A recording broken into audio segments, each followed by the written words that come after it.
Last spring, I made a mistake that almost cost me my friendship with my neighbor of 14 years. I had just come back from Lancaster County, where I had spent 3 days documenting how the Amish manage their land, and without thinking, at a backyard barbecue with 5 neighbors from my own suburban street, I started telling them what I had learned.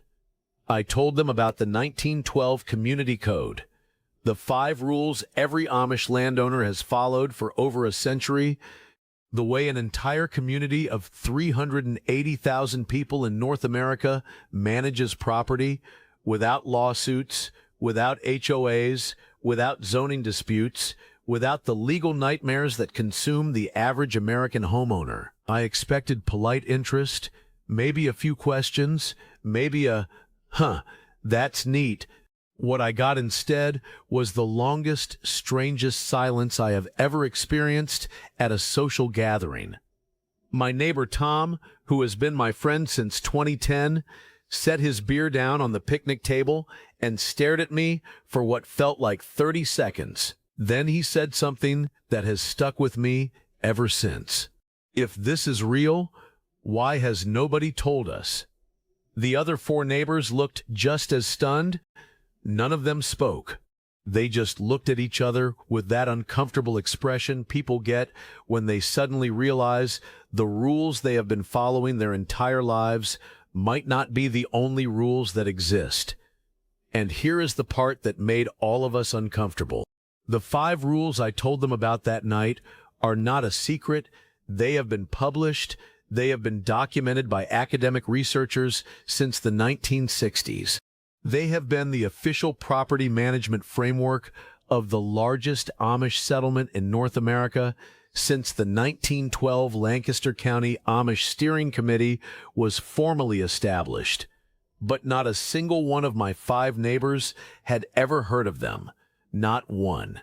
Despite all 5 of them being homeowners, despite all 5 of them paying property taxes, dealing with HOA disputes, arguing with city zoning departments, and spending thousands of dollars on lawyers and surveys and permits.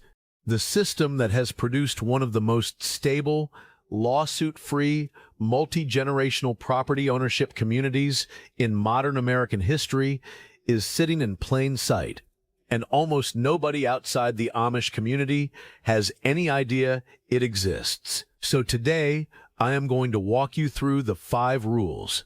The 1912 Code, the way an entire population of American landowners has avoided the legal, financial, and emotional disasters that the rest of us treat as the unavoidable cost of owning property. I am also going to tell you something I have not told anyone outside my immediate family. 3 months after that backyard barbecue, my neighbor Tom showed up at my house with a printout. He had started researching what I had told him, and what he found in the public records of the Lancaster County court system shocked him so badly that he wrote me a 6-page letter explaining how he was going to restructure his entire approach to property ownership. I will read you parts of that letter at the end of this video. But first, let me tell you about the 5 rules. Here is the first thing that stopped me cold when I started researching this. The Amish do not rely on survey maps. They do not rely on title documents. They do not rely on official property records. Those documents exist, but they are considered a backup, not the primary record. The primary record of every Amish property line in Lancaster County is a witnessed handshake between the 2 adjacent landowners, performed at the actual physical corner of the property, with at least 2 community elders present as witnesses. This sounds primitive. It is the opposite of primitive. It is the most sophisticated property boundary system I have ever encountered in any modern American legal context. Here is why it works. A survey map can be wrong. The original surveyor can have made a mistake. The official record can be transcribed incorrectly. Decades-old paperwork can be lost or contradictory. In the surrounding American population, Property line disputes are one of the most common sources of neighbor versus neighbor lawsuits in the country. Roughly 250,000 are filed every year, with an average legal cost of $18,000 per dispute. In the Amish system, the property line is established by the people whose property it actually is, witnessed by people who will be alive and accessible for the next 30 to 50 years. If a dispute arises later, the original parties or their witnesses can speak directly to what was agreed. There is no buried paperwork. There is no missing survey marker. There is no contradiction between official records and physical reality. In the entire 112-year history of the 1912 Code, the Lancaster County Amish Steering Committee has handled fewer than 40 formal property line disputes between Amish landowners. That works out to roughly one dispute every 3 years across a population of over 80,000 Amish residents. The surrounding non-Amish Lancaster County population, with roughly the same number of property owners, files an average of 320 property line lawsuits per year. Same county, same geography, same property laws on paper. One system produces one dispute every 3 years. The other produces 320 per year. The difference is the handshake. This rule sounds small. It is not small. It is the foundation of how Amish neighbors stay neighbors for 50 years without resentment. When an Amish landowner needs a fence to contain livestock, mark a garden boundary, or separate two land uses, the adjacent landowner is expected to help build it. Both labor and materials are contributed jointly, even if only one of the two neighbors actually needs the fence. In the modern American system, fences are a primary source of neighbor disputes. One neighbor wants a fence, the other does not. The first neighbor builds it on what they believe is their property. The second neighbor disputes the placement, lawsuits follow, friendships end. The Amish system removes the entire conflict by treating every boundary structure as a shared community responsibility. The neighbor who does not need the fence still helps build it because that is how they earn the right to ask for help on their own future projects. The neighbor who does need the fence does not have to bear the full cost or labor alone. This is not generosity. It is a structural defense against future conflict. Once you have spent a Saturday morning building a fence with your neighbor, you are not going to sue them over 6 inches of property line drift in 2031. The 1912 Code formalized this practice. Before 1912, it was informal community custom. After 1912, it became one of the 5 enforceable expectations of every Amish landowner in the Lancaster settlement. Violation of the expectation is not punished by the legal system. It is punished socially, which in Amish communities is far more severe. This is the rule that made my neighbor Tom rewrite his entire approach to home renovation. Tom had spent the previous 2 years in a slow-motion conflict with the family behind his house. They had built a large shed, roughly 8 feet from his back property line. It blocked his afternoon sunlight. It changed the drainage pattern in his backyard, and when he tried to talk to them about it, the conversation went badly enough that they had not spoken since. When Tom researched the Amish system, he found that the 1912 Code includes a hard rule that no permanent structure can be built within 30 feet of any property line without the explicit written consent of the adjacent landowner. This is not a zoning rule. It is a community covenant. The Amish landowner who builds within 30 feet of a neighbor's line without consent is required to either tear down the structure or pay the adjacent landowner compensation, typically by providing labor on the adjacent property for an equivalent length of time.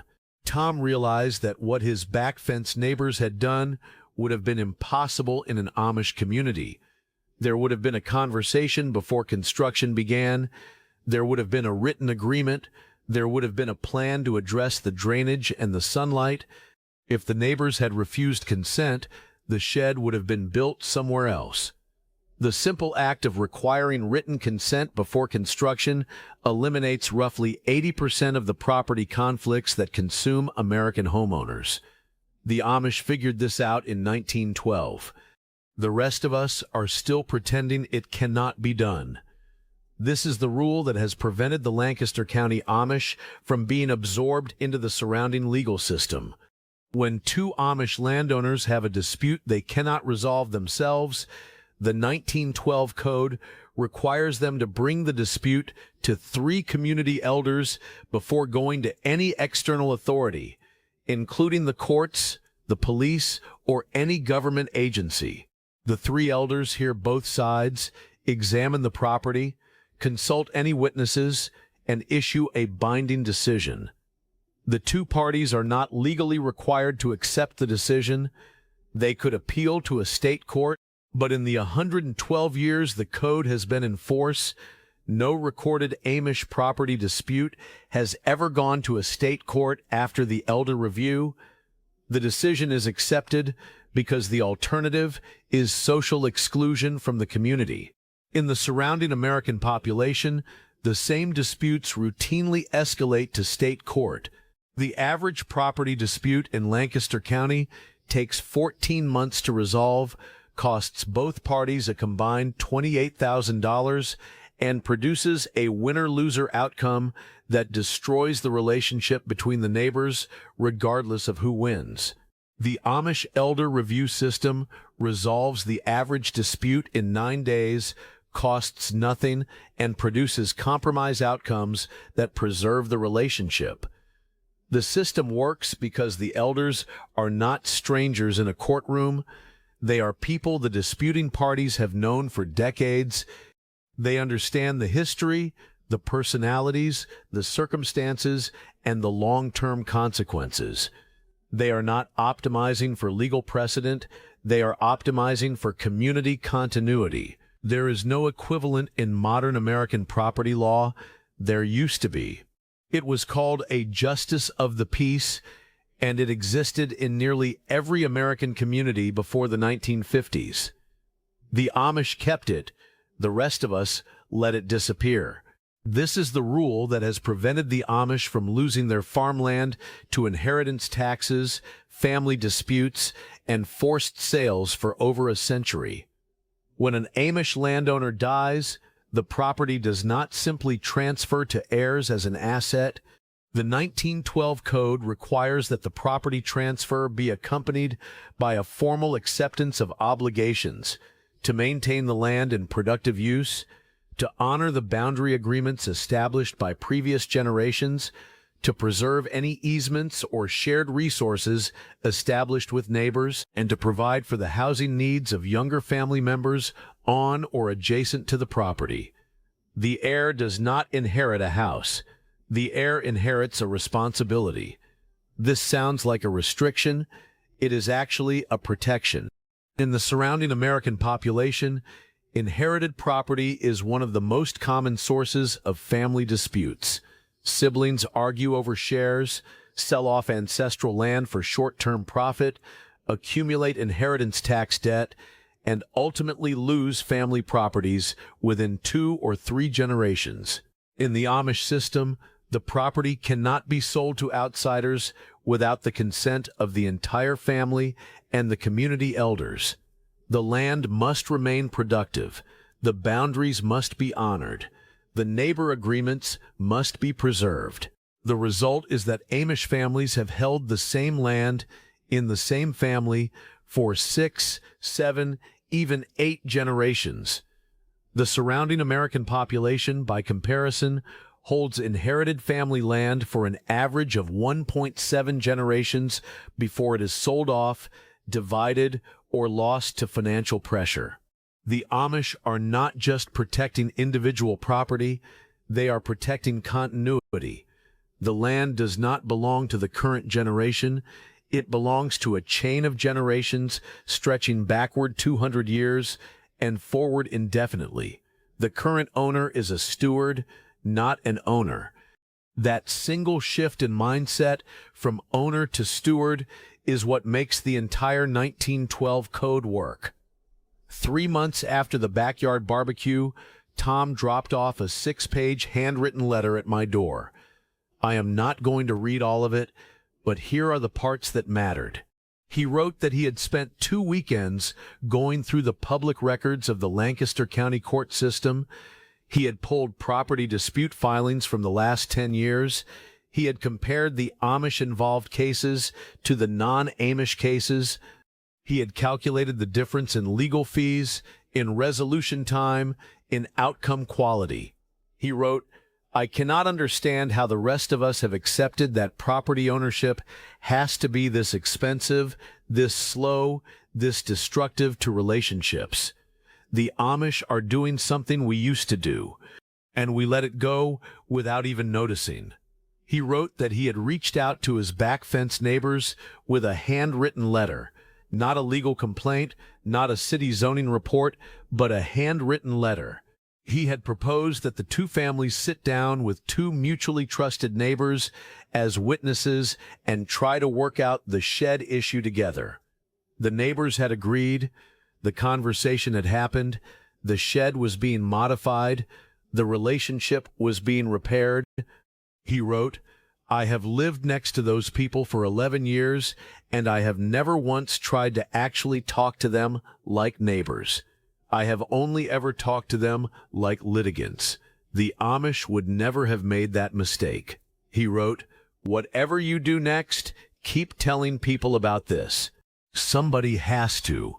So I am telling you, the 5 rules, the 1912 code, a property management system that has produced one of the most stable, lawsuit-free, multi-generational landowning communities in modern American history. It is not magic. It is not religious doctrine that only works for the Amish. It is a set of practical principles that any neighbor, any homeowner, any property owner can adopt, partially or fully, starting tomorrow.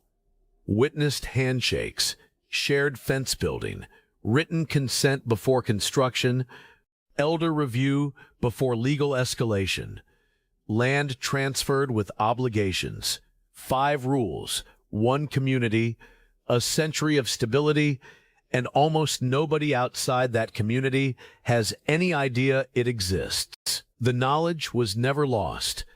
Amish secrets, Amish lifestyle, Amish wisdom, kept quiet, suppressed knowledge, hidden history, self-reliance, self-sufficiency, off-grid living, homesteading, off-grid, traditional skills, old ways, ancestral skills, lost knowledge, forgotten knowledge, simple living, frugal living, prepper, preparedness, survival skills, natural living, holistic health, alternative medicine, herbal remedies, natural remedies, raw milk, raw food, organic living, sustainable living, backyard farming, urban homesteading, food independence, energy independence, financial independence, debt-free, anti-consumerism, big pharma exposed, big food exposed, FDA truth, USDA hidden, government cover-up, industry secrets, Lancaster County,